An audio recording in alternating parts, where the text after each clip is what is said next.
नमस्कार, आप देख रहे हैं गांव की दुनिया और आपके साथ हूं मैं जयती मिश्रा। इस बुलेटिन में हम आपको दिखाएंगे गांव और कस्बों की हर वो छोटी बड़ी खबर जिसका सरोकार है आपसे। तो आइए शुरू करते हैं गांव की दुनिया का आज का सफर।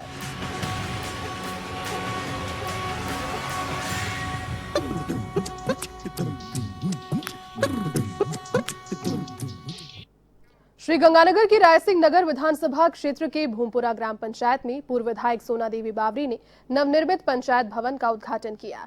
बता दें कि इस भवन का निर्माण कुल 4,95,000 रुपए की लागत से हुआ। इस दौरान पूर्व विधायक ने गांव में जनसुनवाई कार्यक्रम आयोजित कर मौके पर ही संबंधित अधिकारियों को निर्देश देकर ग्रामीणों की कई समस्याओं का निस्तारण किया।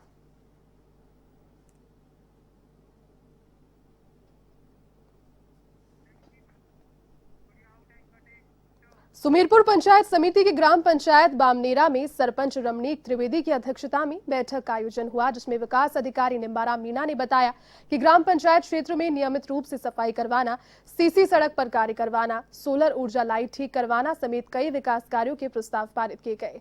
बैठक के बाद ग्राम पंचायत के उप सरपंच समेत वार्ड पंचों ने चरागाह भूमि पर वृक्षारोपण अभियान का भी आगाज किया।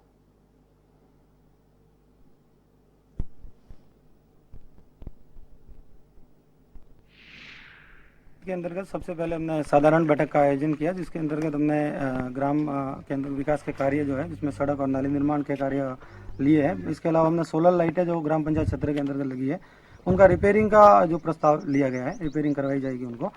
इसके अलावा बापू कार्यक्रम जो संपूर्ण राजस्थान के अंतर्गत आज आयोजित हो रहा है, आज की शुरुआत है इसकी, जिसके तहत हमने पौधारोपण किया है। कम से कम 300 से अधिक पौधे लगाए हैं, जिसमें हमने 150 नींबू, 80 वडगुंदे हैं। इसके अलावा अशोक के और विभिन्न प्रजातियों के हमने 300 से ज्यादा पौधे लगाए हैं। जोधपुर एसओजी की टीम ने बड़ी कार्रवाई करते हुए भारी मात्रा में प्रतिबंधित नशीली गोलियां बरामद की। बासनी थाना क्षेत्र के एसओजी अधिकारी जबर सिंह अग्रवाल के नेतृत्व में कार्रवाई हुई। इस कार्रवाई में एसओजी ने 2 लोगों को हिरासत में लिया, उनकी पूछताछ जारी है।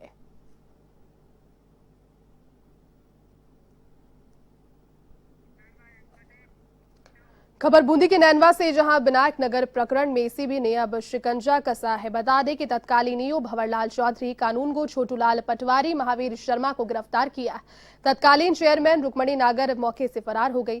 कोटा एसीपी एसपी ठाकुर चंद्र सिंह ने कार्रवाई की। विनायक नगर में बता दें कि खातेदारी की आड़ में नपा भूमि पर प्लॉट्स काटे गए। नगर पालिका प्रशासन के द्वारा नियम विरुद्ध पट्टे भी जारी किए गए थे। राजस्व विभाग ने भी गलत सीमा ज्ञान करके राजस्व रिकॉर्ड छिपाया था, जहां बीते 15 साल से जांच प्रकरण में विनायक नगर कॉलोनी का मामला आया और अब जाकर कार्रवाई इसमें हुई है।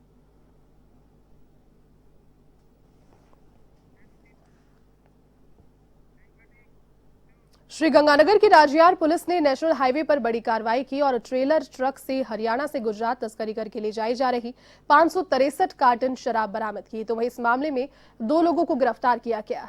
बता दें कि पकड़ी गई शराब की कीमत बाजार में करीब 50 लाख रुपए बताई जा रही है।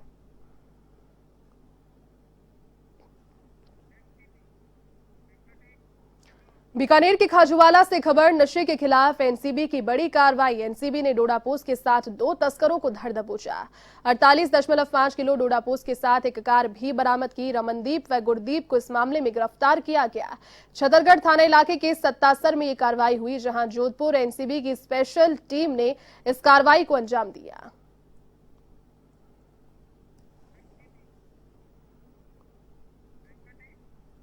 जयपुर जिले की सामोद थाना पुलिस को बड़ी सफलता हासिल हुई है। पुलिस ने मारपीट कर वीडियो सोशल मीडिया पर वायरल करने के मामले में फरार चल रहे आरोपी विक्की यादव को गिरफ्तार किया। आरोपी 2 महीने से फरार चल रहा था। सामोद थानाधिकारी उमराव सिंह ने बताया कि इस मामले में जुटे हिस्ट्री शीटर रामस्वरूप गुर्जर सहित 6 लोग पहले ही गिरफ्तार हो चुके हैं। आरोपियों ने करीब 2 महीने पहले सामोद इलाके में नांगलबड़ा गांव में एक युवक से मारपीट कर वीडियो सोशल मीडिया पर वायरल कर दिया और घटना के बाद मौके से फरार हो गए। पुलिस ने तत्काल कार्रवाई करते हुए आरोपियों को पहले गिरफ्तार कर लिया था, लेकिन घटना के बाद से ही विक्की यादव फरार हो गया। ऐसे में अब आरोपी विक्की यादव को गिरफ्तार कर लिया गया है। पुलिस पकड़े गए आरोपी से पूछताछ करने में जुटी है।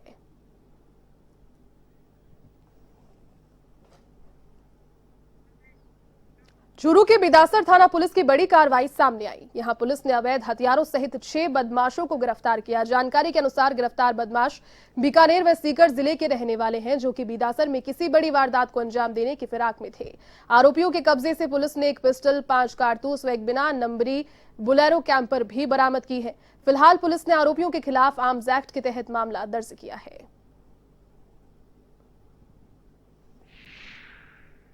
बिदासर के अंदर एक बोलेरो कैंपर है, गाड़ी है बिना नंबर की, जिसमें 5-6 जवान लड़के बैठे हैं और इनके पास कोई हथियार हो सकता है, संदिग्ध टाइप के ये हैं।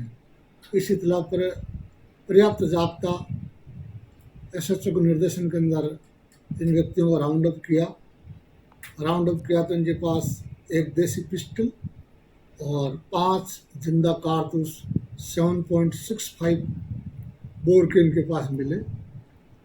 कैंपर में कुल 6 व्यक्ति थे। इन 6 को राउंड अप करके नागौर जिले के मेड़ता जसनगर सड़क मार्ग स्थित टोल बूथ पर टोल कर्मियों के साथ पुलिस की दबंगई का वीडियो वायरल हो रहा है। टोल के इंचार्ज सूर्यवीर सिंह ने सादा वर्दी और बिना नंबर की बुलेरो कैंपर में सवार इन पुलिसकर्मियों पर हथियारों का रौब दिखाते हुए टोल कर्मियों से जमकर मारपीट का आरोप लगाया। पुलिसकर्मियों ने जाते जाते 2 कर्मचारियों को शांति भंग में पकड़कर मेड़ता पुलिस को सौंप दिया। जानकारी है कि घटना बुधवार रात की है। इस दौरान टोल बूथ के सीसीटीवी कैमरे में ये घटना कैद हो गई। जब टोल मैनेजर मेड़ता पुलिस थाने में शिकायत देने पहुंचा तो उसे भी धमका कर भगा दिया। जानकारी मिली है कि पुलिसकर्मी डिस्ट्रिक्ट स्पेशल टीम में शामिल थे।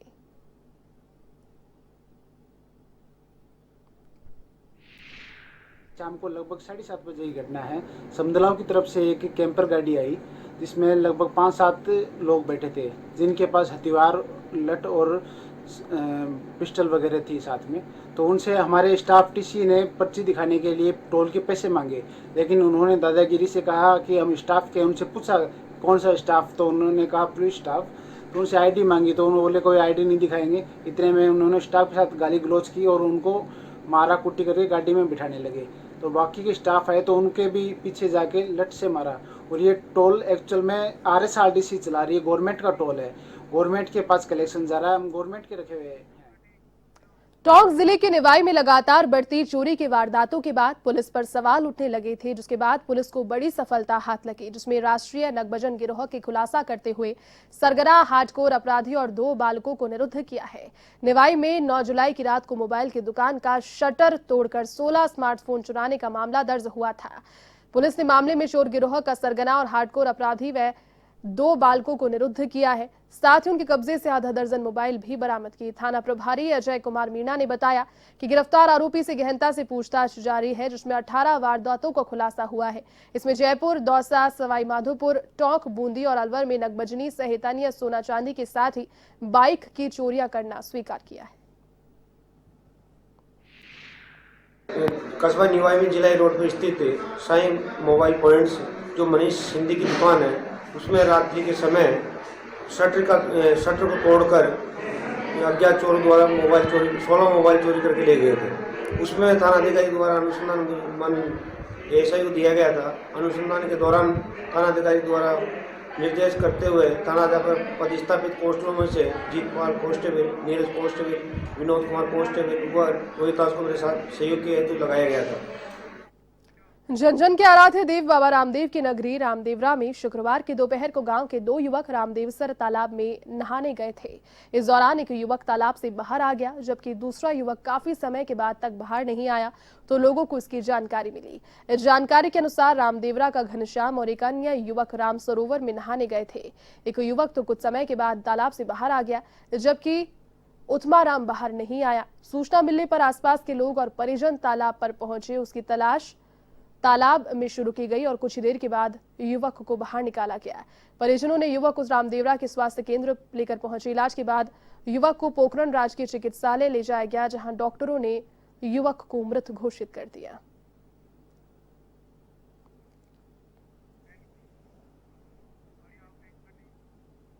जयपुर के रेनवाल थाना इलाके में गुमटी वाले बालाजी फाटक और पेट्रोल पंप फाटक के पास ट्रेन की चपेट में आने से एक अधेड़ की मौत हो गई।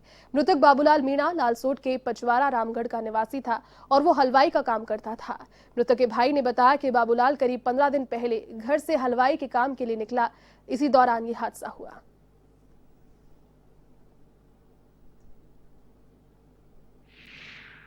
कि रेणवाल स्टेशन के यार्ड के पास में एक आदमी ट्रेन से पैर कट गए जो घायल है।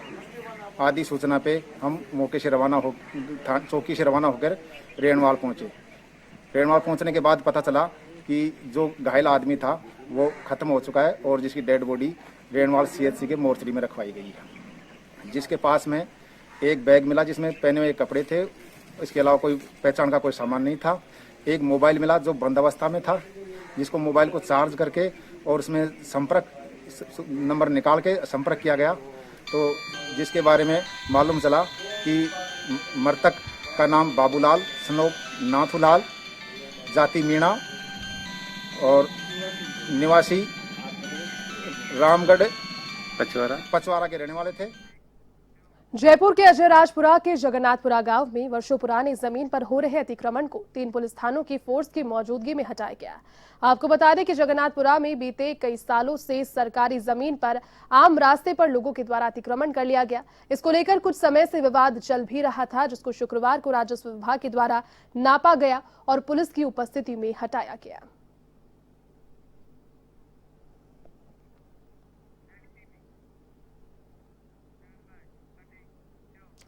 तो खाजूवाला में सैकड़ों लोगों ने पुलिस के खिलाफ रोष मार्च कर नारेबाजी की। दरअसल लड़की भगाने के मामले में पुलिस की ओर से अभी तक कोई कार्रवाई नहीं की गई, जिससे लोगों में रोष व्याप्त है। लड़की को दस्तयाब करने और आरोपियों की गिरफ्तारी की मांग को लेकर आक्रोशित लोगों ने थाने के बाहर जमकर प्रदर्शन किया, साथ ही पुलिस की कार्यशैली पर भी सवाल उठाए।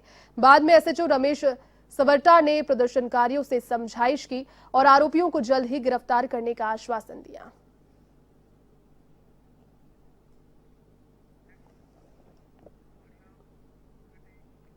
सूरतगढ़ नगर पालिका अध्यक्ष ओम प्रकाश कालवा ने प्रेस वार्ता आयोजित कर अपनी ही पार्टी के पार्षद और पदाधिकारियों के खिलाफ मोर्चा खोल दिया है।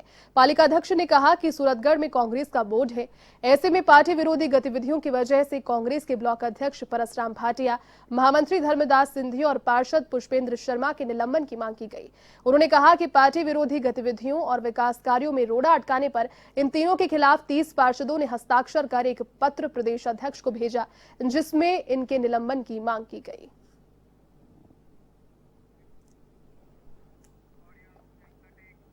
राजस्थान रोडवेज के कर्मचारियों ने श्रमिक संगठनों के संयुक्त मोर्चे के आह्वान पर शुक्रवार को अलवर और तिजारा बस स्टैंड पर विरोध किया।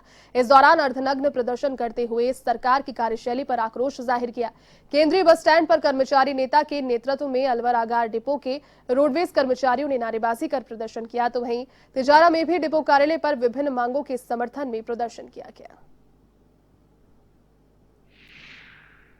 जैसा कि आपको मालूम है कि ये लड़ाई कोई आज से नहीं है, ये बीजेपी सरकार के समय से ही चल रही है।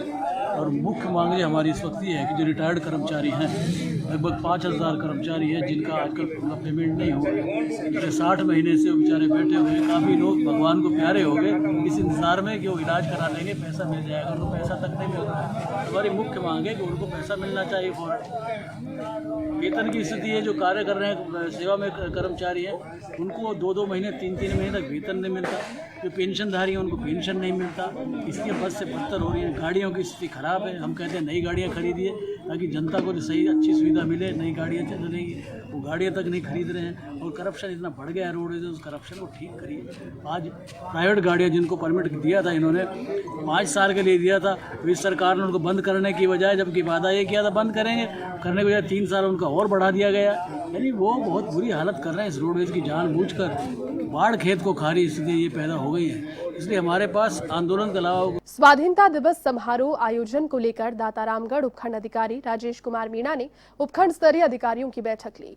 स्वाधीनता दिवस समारोह आयोजित करने को लेकर आवश्यक दिशा निर्देश दिए। SDM राजेश मीणा ने कहा कि कोरोना की वजह से 15 अगस्त को स्वाधीनता दिवस कार्यक्रम को मध्यम स्तर पर मनाया जाएगा। सुबह 8:15 बजे उपखंड कार्यालय में ध्वजारोहण होगा, जिसके बाद सरकारी स्कूल में उपखंड स्तरीय कार्यक्रम में ध्वजारोहण किया जाएगा।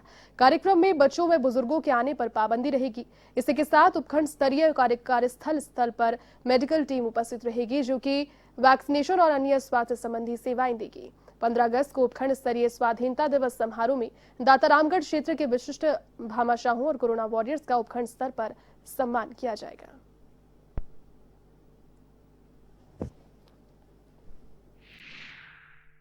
दातारामगढ़ में ब्लॉक स्तरीय अधिकारी की मीटिंग ली गई और ब्लॉक स्तरीय अधिकारी पूर्व की भांति जैसे 26 जनवरी को जो कार्यक्रम वगैरह हुए थे, क्योंकि वर्तमान में कोरोना भी जो काफ़ी प्रभावी था और उसके बाद में वर्तमान में राजस्थान सरकार की जो गाइडलाइन आई है और जिला कलेक्टर महोदय की जो गाइडलाइन आई है उसके मुताबिक हमने कार्यक्रम रखने का निर्णय किया है सर्वसम्मति से।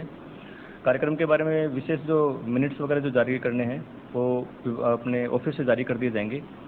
इसके अलावा सभी विभागों को निर्देशित किया कि राष्ट्रध्वज संहिता की पालना सुनिश्चित करें और स्वाधीनता दिवस को मिलजुल कर मनाएं। सीकर के दातारामगढ़ में झुग्गी झोपड़ियों में रहने वाले जरूरतमंदों को भोजन के पैकेट वितरित किए गए।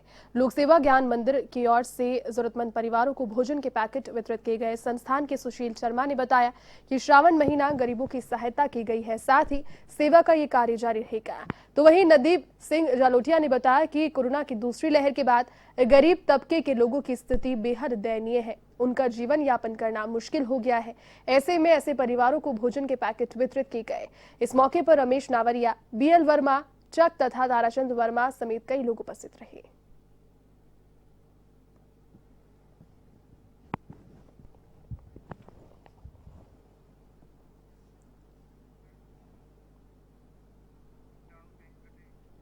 कोटपुतली आगार के कर्मचारियों ने विरोध प्रदर्शन किया और सरकार से 3 सूत्रीय मांगों को पूरा करने की मांग की। राजस्थान रोडवेज श्रमिक संगठन मोर्चा के कर्मचारियों ने अर्धनग्न होकर प्रदर्शन किया। कर्मचारियों का कहना है कि 2 महीने से वेतन और पेंशन का लाभ नहीं मिल रहा। 4000 सेवानिवृत्त कर्मचारियों का पेंशन परिलाभ अटका हुआ है। कर्मचारियों को 7वें वेतन लाभ भी नहीं मिल रहे। जो रोडवेज के 6 संगठन है उनका एक संयुक्त मोर्चा बना हुआ है रोडवेज में अपनी मांगों के लिए। और रोडवेज की समृद्धि कैसे हो, रोडवेज में किस तरह से रोडवेज आगे बढ़े, जनता को सेवा दे सके, इस प्रदेश की जनता को। इस क्रम में मेरा नाम हनुमान प्रसाद यादव, इस मोर्चे का एटक यूनियन का सचिव होने के नाते संयोजक के रूप में मैं यहाँ आपके सामने हूँ। निराधार निकम्मे निकले, अपने वादों से मुकर गए, मीठी मीठी बातें कर करके कर्मचारियों को फुसला रहे हैं। अब खबर कोटा से, जहां तेज बारिश का दौर थमने के बाद तबाहियों के निशान नजर आने लगे। बता दें कि ग्रामीण क्षेत्रों में 80% फसलें बर्बाद हो गई। सबसे ज्यादा तबाही इटावा उपखंड क्षेत्र में हुई, जहां 4500 से ज्यादा मकान क्षतिग्रस्त हो गए, जबकि 83 सड़कें जल में बह गई। तो वहीं अभी भी 57 गांव जलमग्न हैं, जबकि 40 गांव में 5 दिन से बिजली बंद है। तो वहीं कोटा में कई कॉलोनियों में अभी भी जलस्तर कम नहीं हुआ। इसके चलते हजारों लोग अपने घरों में कैद हैं। इसके चलते नगर निगम का रेस्क्यू ऑपरेशन जारी है।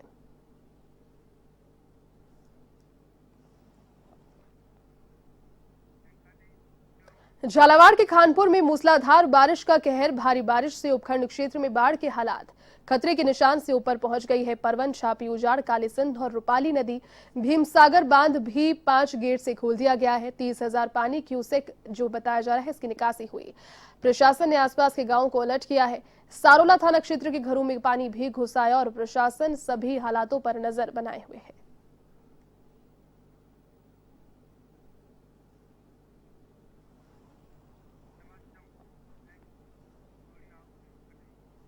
अजमेर के सावर क्षेत्र में लगातार हो रही बारिश लोगों के लिए आफत बनने लगी है। ऐसे में तेज बारिश के चलते गरीबों के आशियाने टूटने लगे। तो वहीं मानसूनी बारिश की तरफ जैसे हर तरफ पानी ही नजर आ रहा है। सावर क्षेत्र में हो रही झमाझम बारिश से आम जनजीवन पूरी तरह से प्रभावित है। लोगों का घरों से निकलना दूभर हो गया है। इधर खटीक मोहल्ले में कच्चा मकान धाराशाही हो गया। गनीमत ये रही कि हादसे में किसी प्रकार की जनहानि नहीं हुई।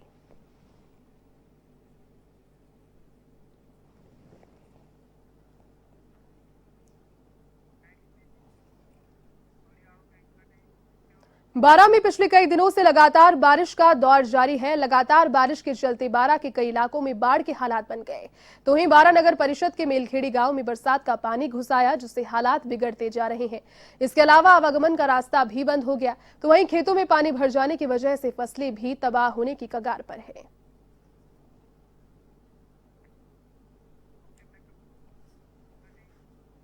चलिए गांव की दुनिया के आज के सफर में फिलहाल के लिए बस इतना ही। देश और दुनिया की तमाम बड़ी खबरों को देखने के लिए आप देखते रहिए A1 टीवी। नमस्कार।